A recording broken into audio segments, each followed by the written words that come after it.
Ladies and gentlemen, welcome to another video tour. Today we're touring this single-story home in a beautiful neighborhood up in North Las Vegas. We're looking at a single story, about 1,800 square feet with 4 bedrooms.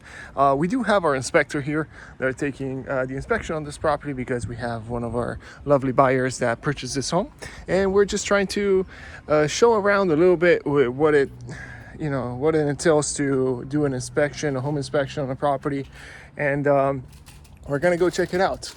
Oh, there's Jeremiah. Hi, Jeremiah. How are you? Well, you want to come on up? Here, sure, let's do it. Let's do it. Let me just take this camera here.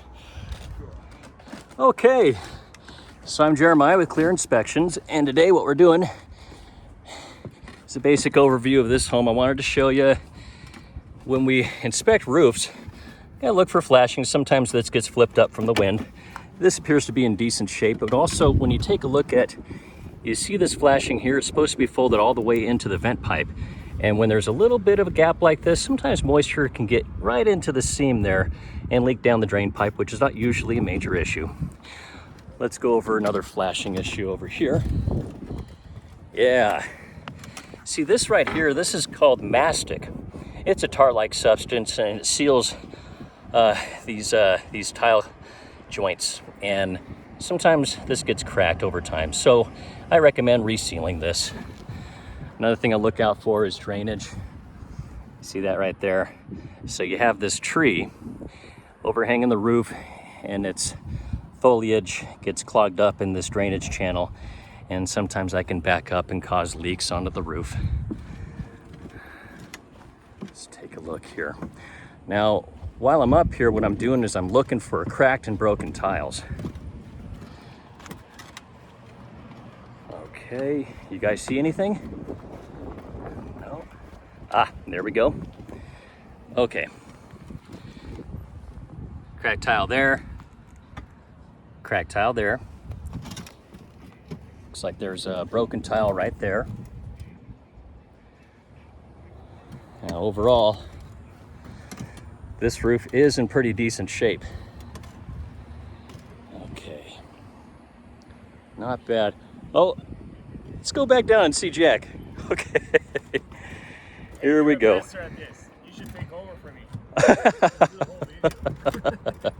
Okay, here we go. All right. Yeah, I'll take this. Ah, I'm just kidding. All right. So, Jeremiah, anything crazy that we found in this house? Just a few cracked, broken roof tiles. Some worn mastic. That's going to be on almost every home. Okay. Okay. So, got a beautiful home. This is it was built in 2005, something like that, I believe. Single story, 4 bedrooms. It looks like almost brand new. The owners really took good care of it. But, we always have to do our inspections to try to find anything that might be wrong with the property so that the buyers have a little bit more security, when they go into their new home, especially if it's a first-time home buyer or something like that. But let's see what we got in here. That's right. Now, folks, keep in mind, every seller feels like their home is in perfect shape, and every buyer feels like the home has a problem. So it's up to me to figure out really what the issues are and to put things into perspective. Awesome. Every home has typical issues. Even a new build has some issues. Let's go to the garage. I wanted to show you a few things there. All right, let's go check it out. Oh, I'll just take a mask right here. Thank you.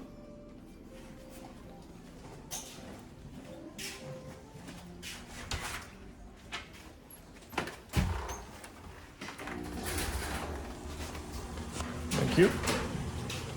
All right. Okay, so come on over.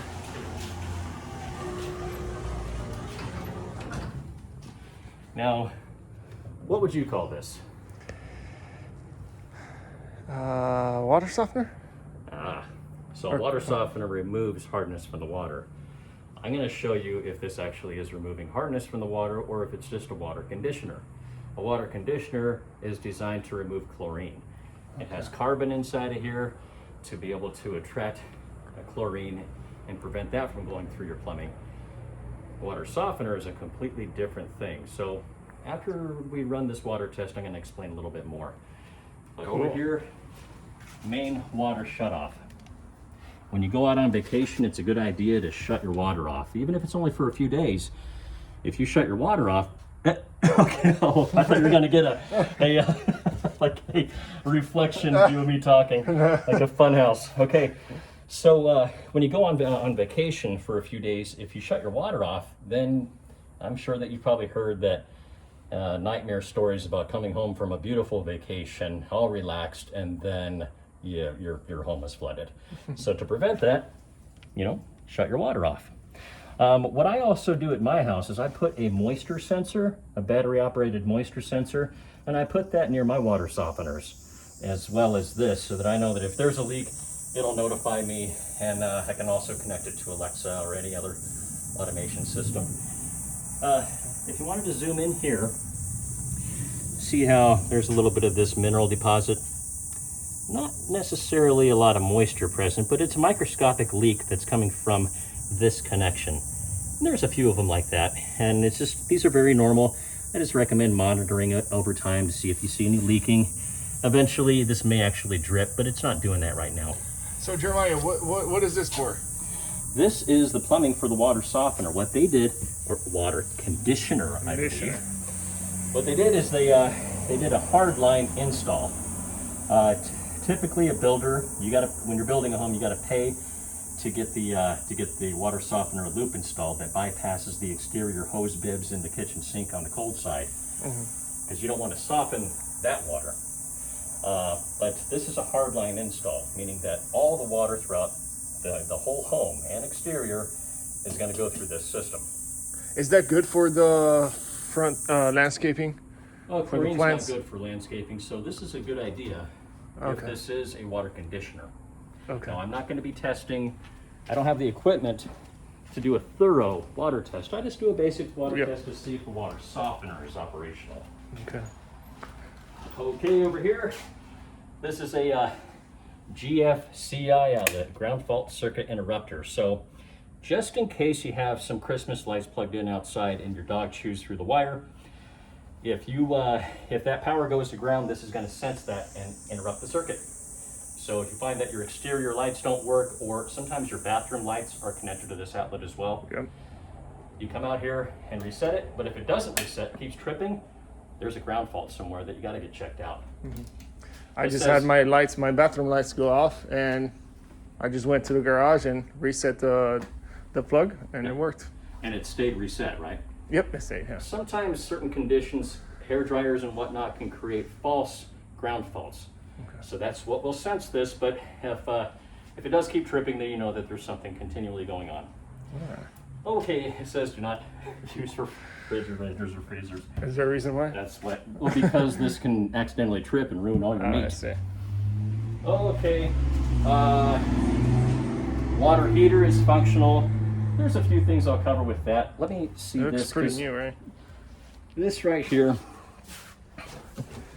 This is a 2020 unit. Nice. But past 2017, all water heaters installed by a licensed plumber were supposed to have a drain pan. Now, riddle me this.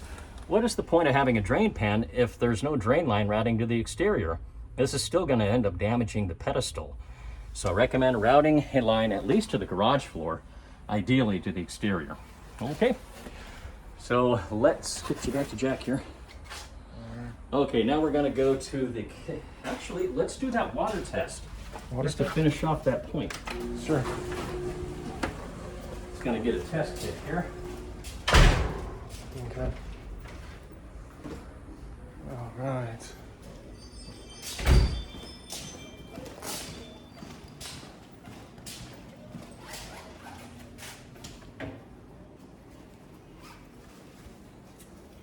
So these are water hardness testing strips. If this was connected to the water softener loop out in the garage, I would be testing this from the bathroom cold side. But because this is a hardline installation, okay. Now I'm gonna have you come over here. So just as I suspected, look at that. It's pretty good. No. No? It's very hard. Oh, it's too hard. Okay. Exactly. If this was a water softener, it would be soft. I see. Okay. Let me just get a picture of that there. Okay, makes sense. Okay. So that conditioner is just a conditioner. is Just what a you're saying? conditioner. So yeah. it's not a. So it removes only the chlorine, right, from the water line. That's Okay. what I suspect. Recommend getting more information regarding that system. They are great to have, but you can also add a water softener. Yep. Okay, so I want you to zoom in at this area. You see that? This area right here. Let's see if I get your camera there. Let me just hold the camera and I'm going to kind of zoom in here. You see right there at that top flange, there's a crack. Oh, I see it. And there's also a little mineral deposit right there. Okay. So it's not something that you typically repair. Okay, makes sense. These are cheap enough just to replace. Yep. Okay, by the way, it's a good idea to install a RO system because that way you can make your own bottled water and then you route the RO system to supply the refrigerator. Because, come on over here. See how these ice cubes are cloudy? If it was made with RO water, it would be nice and clear. Yep. So, let's say I have an RO system down there. I get one from Amazon. I bought one for like $165, something like that. That's right? about right, yeah. Yeah, and I installed it down there myself. If I want to route a line over to the refrigerator. In this situation, it's easy because when you take a look, you can actually just route it through the cabinet. Through the cabinets all the way down there. I've done that before. Yeah, it's relatively easy. Just drilling some holes through the cabinets. And then you just connect it to the feed of the refrigerator back there. This one already has that. Right, okay. Yeah, it's already built in. It's already built into there. Okay. Yeah, most homes were designed so that you can supply the refrigerator with an RO system. So if you see that there's another connection routing through the wall, that goes to the refrigerator. Okay. Yeah. Cool. Okay, so that's that. Not a whole lot to show you in the back. It's in great shape, really. Let me take you over to the master. Cover a few things there.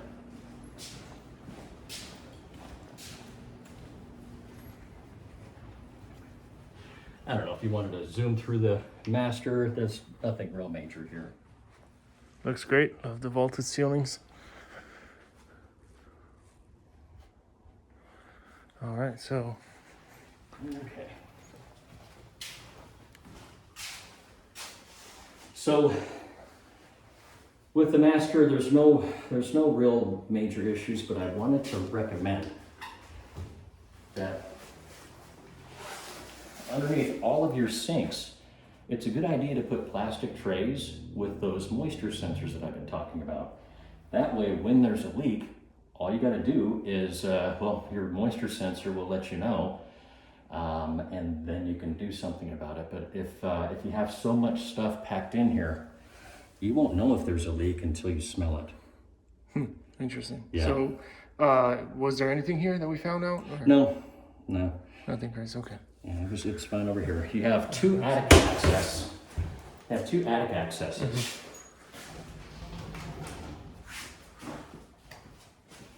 One of them is in the master. The other one's going to be in the hall. You probably will not ever have to have anybody go up to this one because all there is insulation, ducting, and whatnot. If there's any technician that needs to work on your home, he's going to be using this one over here. And this goes into where you can access the heater. Okay. While we're over here, the hall bathroom, I did want to show you something. So, what this is a shower diverter valve. See how it's up all the way, but if you wanted to zoom in here and see how it's still dripping, that means that the seal is going bad. If you don't do anything about it, what happens is that it can leak right back into the tub wall. And yeah, you won't know until you smell it. Okay, so that's what's going on here. By the way, that's a very common issue. It's on almost every home. Every home. Got your bedrooms here, not a whole lot to cover from my perspective. And over here, these are staying with the, or these are going with the sellers, so I did not test them. However, your connections, they appear to be operational. It's good that there's a zip tie here to keep this from falling out. I don't know if you ever had that happen, but it's not good, to say the least. So that's the drain line, right? Yeah, this is the drain line for the washer. This is the drain line for the water softener connection in the garage. And then you got your dryer. But so if you hear that drip at night, should they worry? No, that's common. This is called a mana block. Mana block, modular manifold plumbing system.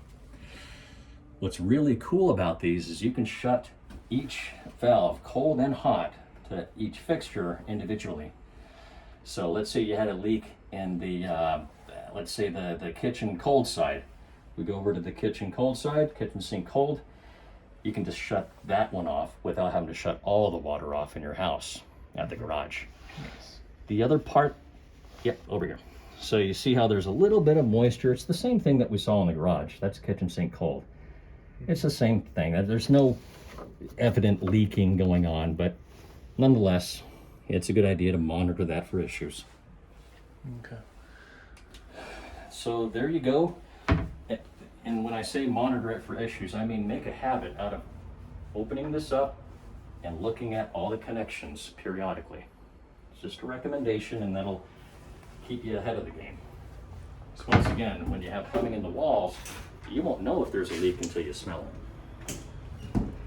So overall, the lighting good here with my background light? That's good. Okay. So overall, I didn't see anything that was really all that major. But of course, like I said, with every home, there's going to be some things. So that's, I'll leave you to Jack here. All right, hold on. Let's go outside really quick. Let's go through something.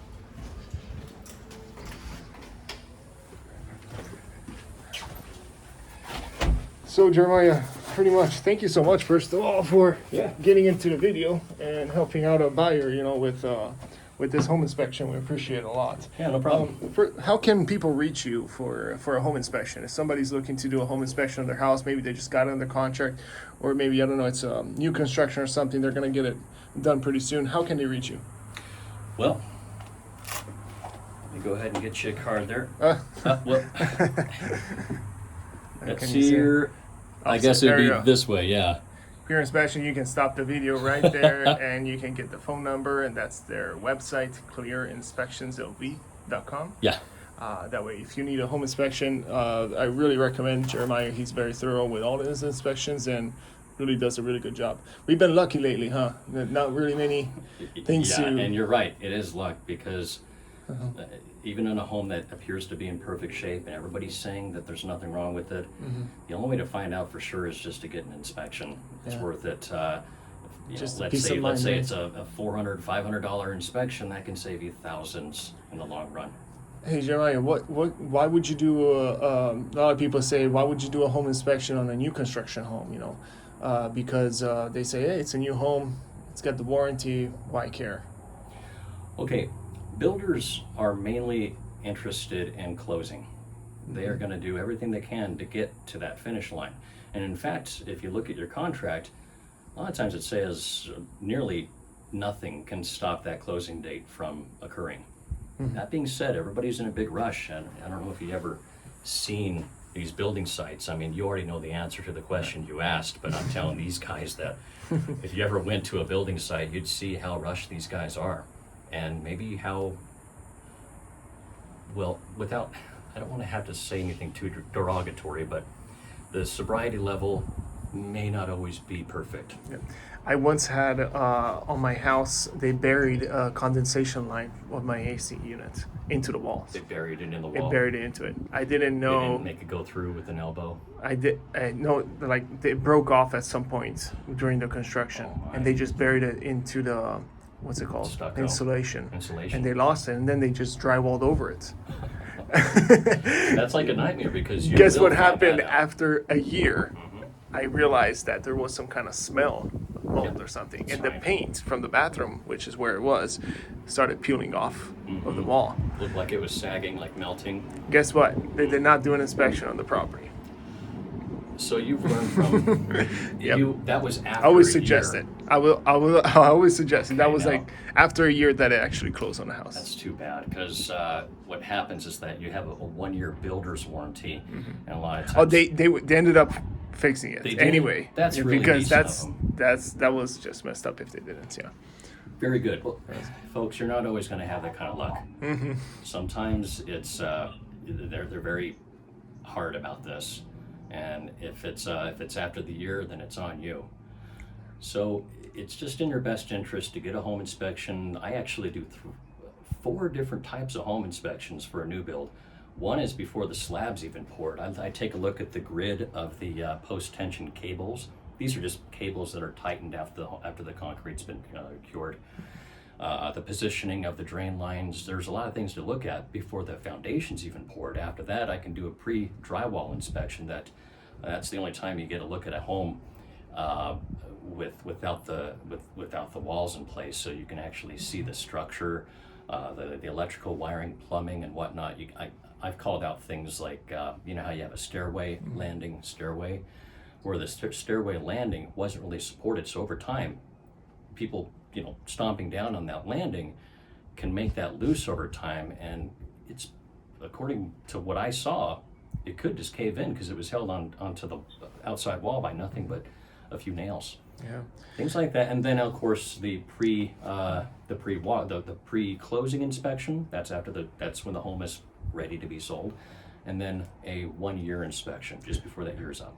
Yeah, one thing though that I do need to disclose is because we do have some clients that wanted to get that home inspection, which is that pre-drywall inspection, and I would love to do it. However, builders right now, because of how busy they are, they won't even allow you to do a pre-drywall inspection. Well, that's why I sneak in the middle of the night. Oh, you do? And with I got a flashlight, I got a Really? thermal camera, and You're I'm not kidding. supposed to. I don't. He's I don't- kidding. You're not supposed to do that. Okay. No, I don't do that. Even on my own, when I built a home in 2012, they didn't allow me to do anything to that home. So these guys, if you can do a pre-closing inspection, that's great. That should cover probably 99% of the problems, right? 95% maybe of the problems. I No? can't give a percentage. Can't give a percentage. No, it varies per home. Yeah. But yeah, most builders are the same. It's up to you when it comes down to it to make sure that they're doing the job you paid them to do. All right. Well, thank you so much today, Jeremiah, for all your information, all your time. Appreciate you being part of this video, and that's pretty much it. All right, you're very welcome. All right, how we going? With that said, guys, thanks for watching. I'll see you guys in the next video. If you have any questions or if you need any help purchasing a new home, feel free to reach out to me. My information is down below in the description. You'll have websites and everything to do your due diligence and start looking for a home just from the couch of your house. And once you start doing that, then we can get in touch and see what we can do for you to purchase a home here in Las Vegas. So thanks for watching. See you on the next video.